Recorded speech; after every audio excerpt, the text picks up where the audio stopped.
नमस्कार। अभी मैं धूमिल की कुछ कविताएं पढ़ रहा था, तो उसमें से एक कविता मुझे पसंद आई। कविता का शीर्षक है 20 साल बाद।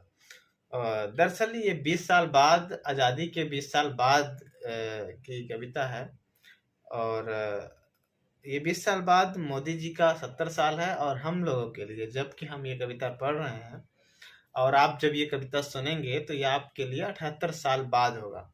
तो आप इस तरह से लिंक करके चीज़ों को सुनिएगा। तो कविता कुछ यूँ है कि 20 साल बाद मेरे चेहरे में वे आंखें वापस लौट आई हैं, जिनसे मैंने पहली बार जंगल देखा है। हरे रंग का एक ठोस सैलाब जिसमें सभी पेड़ डूब गए हैं, और जहां हर चेतावनी खतरे को टालने के बाद एक हरी आंख बनकर रह गई है। 20 साल बाद मैं अपने आप से एक सवाल करता हूँ, जानवर बनने के लिए कितने सब्र की जरूरत होती है। और बिना किसी उत्तर के चुपचाप आगे बढ़ जाता हूँ, क्योंकि आजकल मौसम का मिजाज कुछ यूं है कि खून में उड़ने वाली पत्तियों का पीछा करना लगभग बेमानी है। दोपहर हो चुकी है, हर तरफ ताले लटक रहे हैं।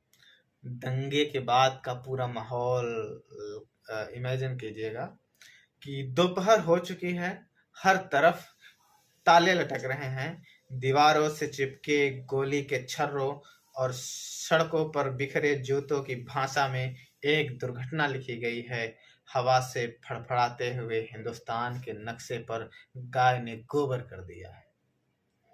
मगर यह वक्त घबराए हुए लोगों की शर्म आंकने का नहीं, और न यह पूछने का कि संत और सिपाही में देश का सबसे बड़ा दुर्भाग्य कौन है।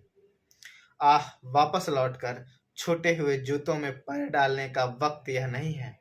20 साल बाद और इस दोपहर में सुनसान गलियों से चोरों की तरह गुजरते हुए अपने आप से सवाल करता हूँ, क्या आज़ादी सिर्फ 3 थके हुए रंगों का नाम है, जिन्हें एक पहिया ढोता है, या इसका कोई खास मतलब होता है।